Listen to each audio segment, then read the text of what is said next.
জয় শ্রীকৃষ্ণ। আজকের বিষয়টি খুবই গুরুত্বপূর্ণ বিষয়। আপনারা হয়তো সবাই জানেন না যে সিঁদুর পরার কিছু নির্দিষ্ট নিয়ম আছে। সেই নিয়মগুলো কথা বলবো গল্প আকারে। সঠিক নিয়মে সিঁদুর ধারণ করলে সংসারে সুখ শান্তি আসে, অর্থের অভাব হয় না, স্বামীর আয় উন্নতি বাড়তে থাকে। এর সঙ্গে আমি বলে দেব সিঁদুরের মধ্যে এমন একটি জিনিস রাখতে, সেই জিনিসটি রাখলে গৃহে কোনোদিন টাকার অভাব হবে না, শান্তির অভাব হবে না, স্বামী স্ত্রীর মধ্যে ঝগড়া হবে না, সবাই খুব সুন্দর জীবনযাপন করবেন, সন্তানদেরকে নিয়ে, বাড়ির সকলকে নিয়ে। সেই জিনিসটির কথা আমি বলে দেব। তারপর যে সমস্ত স্বামী স্ত্রীর মধ্যে বনিবনা হয় না, সবসময় খিটখিট, রাগ, ঝগড়া লেগেই থাকে, কোথায় কোথায় কথা কাটাকাটি হয়ে যায়, এক ছাদের নিচে থেকেও শান্তি নেই, তাদের জন্যেও আমি একটা বিশেষ উপায় বলে দেব। শেষ পর্যন্ত মন দিয়ে শুনুন, আশা করছি আপনারা উপকৃত হবেন। তাহলে শুনুন সেই গল্প, যাতে আপনারা সবটা খুব গভীরভাবে বুঝতে পারেন।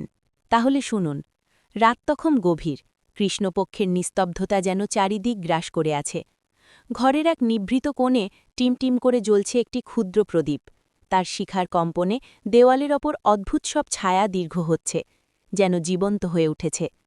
এই কাঁপতে থাকা ছায়ার ভাঁজেই লুকিয়ে আছে এক অকথিত প্রশ্ন, এক চিরন্তন জিজ্ঞাসা। একটি নারী কি আসলেই তার জীবনসঙ্গীর ভাগ্যচক্রকে প্রভাবিত করতে পারে, তার নিয়তিকে নতুন মোড় দিতে সক্ষম? আপনি হয়তো এই প্রশ্ন শুনে মৃদু হাসবেন, একে নিছকি কুসংস্কার বা অলস কল্পনা বলে উড়িয়ে দেবেন। কিন্তু আজ আমি আপনাদের এমন এক বিস্ময়কর আখ্যান শোনাতে চলেছি, যা আপনার দৃষ্টির সামনে প্রসারিত এই পরিচিত জগৎকে এক ভিন্ন আলোয় উদ্ভাসিত করবে, তাকে এক নতুন দৃষ্টিকোণ থেকে দেখতে শেখাবে।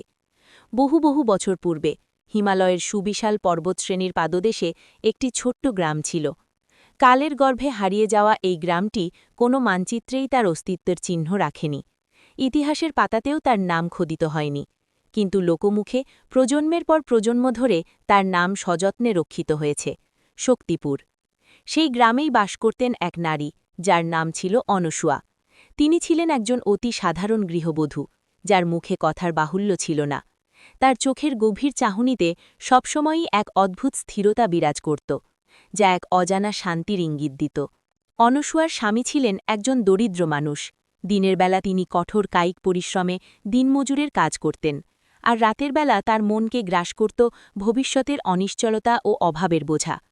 তাদের সংসারে ছিল নিত্য অভাব, গৃহকোণে ছিল দারিদ্র্যের মলিন ছাপ, আর ভবিষ্যতে ছিল এক অনিশ্চিত অন্ধকার। কিন্তু অনসূয়ার একটি বিশেষ অভ্যাস ছিল, যা তিনি প্রতিদিন নিষ্ঠার সাথে পালন করতেন। প্রতিদিন ব্রাহ্ম মুহূর্তে ঘুম থেকে উঠে, পবিত্র স্নান সম্পন্ন করে, মন্দিরে প্রদীপ প্রজ্জ্বলিত করে এবং কপালে সিঁদুর পরার পর তিনি সেই সিঁদুর থেকে এক চিমটি আলাদা করে রাখতেন। কোথায় রাখতেন, এই রহস্য গ্রামের কেউই জানত না। গ্রামের মানুষেরা ফিসফিস করে বলাবলি করত। কেউ বলতো ও নিশ্চয়ই কিছু গোপন করছে, আবার কেউ বলতো ওর ঘরে গভীর রাতেও আলো জ্বলে। এমনকি কেউ কেউ সন্দেহ করত ও নিশ্চয়ই তন্ত্রমন্ত্র বা কোনো গুপ্তবিদ্যা জানে। কিন্তু অনসূয়া এসব কথা শুনেও কোনো উত্তর দিতেন না। তিনি শুধু মৃদু হাসতেন, একটি শান্ত গভীর হাসি, যা তার ভেতরের আত্মবিশ্বাসকে প্রতিফলিত করত। এভাবেই দিনের পর দিন, মাসের পর মাস, বছরের পর বছর কেটে গেল। হঠাৎ দেখা গেল অনসূয়ার স্বামীর জীবনে এক অভাবনীয় পরিবর্তন আসতে শুরু করেছে। তার কাজের সুযোগ বাড়তে লাগল, সমাজে তার প্রতিপত্তি ও সম্মান বৃদ্ধি পেতে থাকল। ধীরে ধীরে তিনি শুধুমাত্র একজন সাধারণ শ্রমিক থেকে একজন সফল ব্যবসায়ী হিসেবে নিজেকে প্রতিষ্ঠিত করলেন। এরপর একের পর এক তিনি জমি, বাড়ি, দোকানপাট এবং অঢেল সম্পদ অর্জন করলেন। গ্রামের মানুষেরা এই পরিবর্তন দেখে বিস্ময়ে হতবাক হয়ে গেল। তাদের মনে এক অজানা ভয়ও বাসা বাঁধল। কেউ কেউ বলাবলি করতে লাগল, এটা কি নিছকই আশীর্বাদ, নাকি কোনো অলৌকিক শক্তির প্রভাব? একদিন সেই গ্রামে আগমন হল এক বৃদ্ধ সাধুর। তার চুল ছিল তুষারের মতো সাদা, আর তার চোখে ছিল আগুনের মতো তেজ দীপ্তি, যা তার জ্ঞান ও আধ্যাত্মিক শক্তির পরিচয় বহন করছিল। সাধু অনসূয়ার দিকে তাকিয়ে গভীর দৃষ্টিতে বললেন, কন্যা, তুমি কি জানো তুমি ঠিক কি করছ? অনসূয়া বিনম্রভাবে মাথা নত করে বললেন, হে পূজনীয় সাধু, আমি কেবল শাস্ত্রের বিধিবিধান অনুসরণ করছি। সাধু হাসলেন, কিন্তু সেই হাসিতে কোনো আনন্দ ছিল না, বরং ছিল এক গভীর সতর্কতা ও প্রচ্ছন্ন রহস্য। তিনি বললেন, সিঁদুর নিছকই কোনো লাল রং নয় কন্যা, এটি শক্তির প্রতীক, এটি প্রতিজ্ঞার এক অবিচ্ছেদ্য মোহর, এবং এটি নারীর আত্মিক সত্তার এক পবিত্র ছাপ। গ্রামবাসীরা সাধুর কথা শুনে স্তব্ধ হয়ে গেল। বাতাসও যেন মুহূর্তের জন্য থেমে গেছিল। সাধু তার কথা চালিয়ে গেলেন। মানুষের ললাটে একটি অদৃশ্য দ্বার আছে, যাকে আমাদের প্রাচীন শাস্ত্র আদ্যাচক্র নামে অভিহিত করে। এই দ্বার দিয়ে শুধু আমাদের চিন্তাভাবনাই প্রবেশ করে না, এই দ্বার দিয়েই আমাদের ভাগ্যচক্রও প্রবাহিত হয়। নারী যখন এই পবিত্র স্থানে সিঁদুর ধারণ করে, তখন সে কেবল নিজের সৌন্দর্যই বৃদ্ধি করে না, সে তার পরিবার এবং তার সংসারের ভবিষ্যতের ওপর এক গভীর ইতিবাচক প্রভাব ফেলে। সাধুর কথা শুনে মানুষের মনে ভয় দানা বাঁধতে শুরু করল। কেউ কেউ তার কথায় বিশ্বাস স্থাপন করল, আবার কেউ কেউ একে নিছকই গল্প কথা বলে উড়িয়ে দিল। কিন্তু অনসূয়া অবিচল রইলেন, কারণ তিনি জানতেন এই কথা নতুন নয়। এই কথা তাকে তার মা শিখিয়েছিলেন, আর তার মাকে শিখিয়েছিলেন তার মায়ের মা, অর্থাৎ এই জ্ঞান প্রজন্মের পর প্রজন্ম ধরে চলে আসছে। এরপর সাধু একটি প্রাচীন কাহিনী বলতে শুরু করলেন।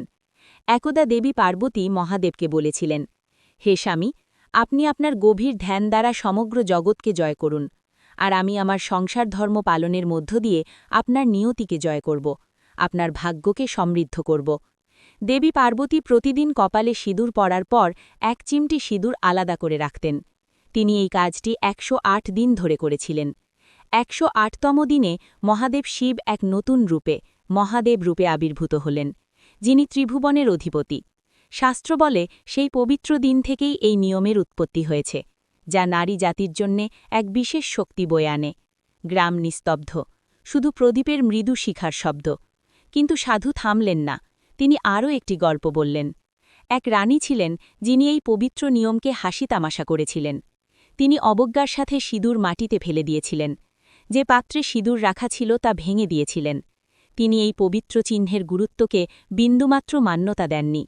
মাত্র ১ মাসের মধ্যেই সেই রানী তার রাজ্য হারিয়েছিলেন, তার স্বামী তাকে ত্যাগ করেছিলেন, এবং তিনি তার সম্মান ও প্রতিপত্তি সবকিছুই হারিয়েছিলেন। সাধুর কথা শুনে লোকেদের গলা শুকিয়ে গেল। এক অজানা আশঙ্কায় তাদের বুক কেঁপে উঠল। সাধু বললেন, তোমরা কি ভাবছ এগুলি কেবল প্রাচীনকালের গল্পকথা? তোমরা আধুনিক শহরে যাও, সেখানে তোমরা দেখো সুউচ্চ অট্টালিকা, বৃহৎ ব্যবসায়ী প্রতিষ্ঠান।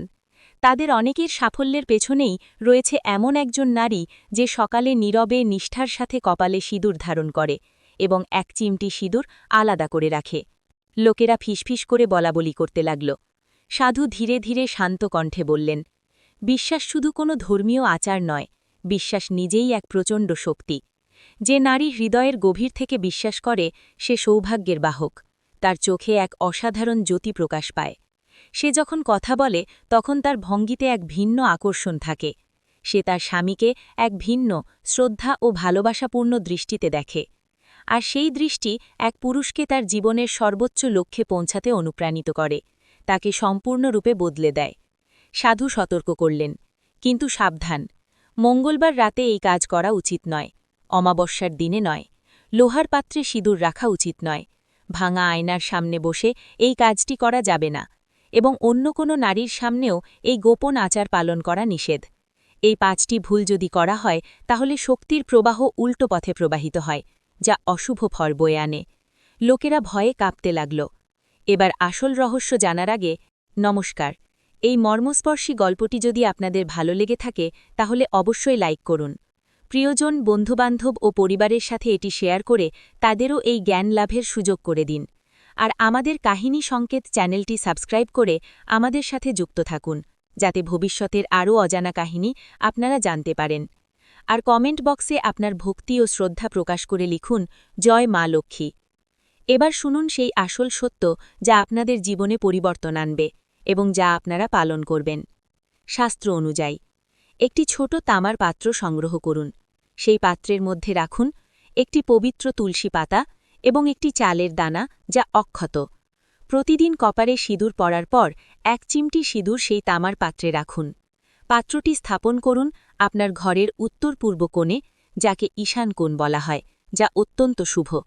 এমন একটি স্থানে রাখুন যেখানে সহজে কারো চোখে না পড়ে এবং যেখানে শান্তি বজায় থাকে।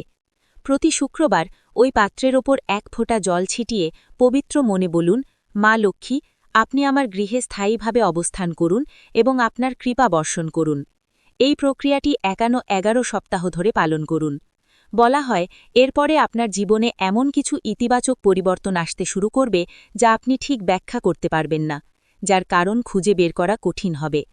কাজের নতুন সুযোগ অপ্রত্যাশিতভাবে আপনার সামনে আসবে। মানুষের আচরণ আপনার প্রতি ইতিবাচকভাবে পরিবর্তিত হবে এবং আপনার জীবনের প্রতিকূল পরিস্থিতিগুলি অনুকূলে ঘুরে দাঁড়াবে। কেউ কেউ একে নিছকই কাকতালীয় ঘটনা বলে ব্যাখ্যা করবে, কেউ কেউ একে অলৌকিক শক্তি বলে বিশ্বাস করবে। কিন্তু যারা এই নিয়মটি নিষ্ঠার সাথে পালন করে তারা কেবল একটাই কথা বলে, বিশ্বাসই আসল রহস্য যা সব অসম্ভবকে সম্ভব করে তোলে। এই গল্পটি যদি আপনার মনকে ছুঁয়ে যায়, আপনার হৃদয়ে আশার সঞ্চার করে, তাহলে আবারও একবার লিখুন, জয় মা লক্ষ্মী। কাহিনী সংকেতের সাথে থাকুন, কারণ পরের রহস্য আরও গভীর, আরও অন্ধকার, আরও শক্তিশালী, যা আপনার চিন্তা জগৎকে নাড়িয়ে দেবে।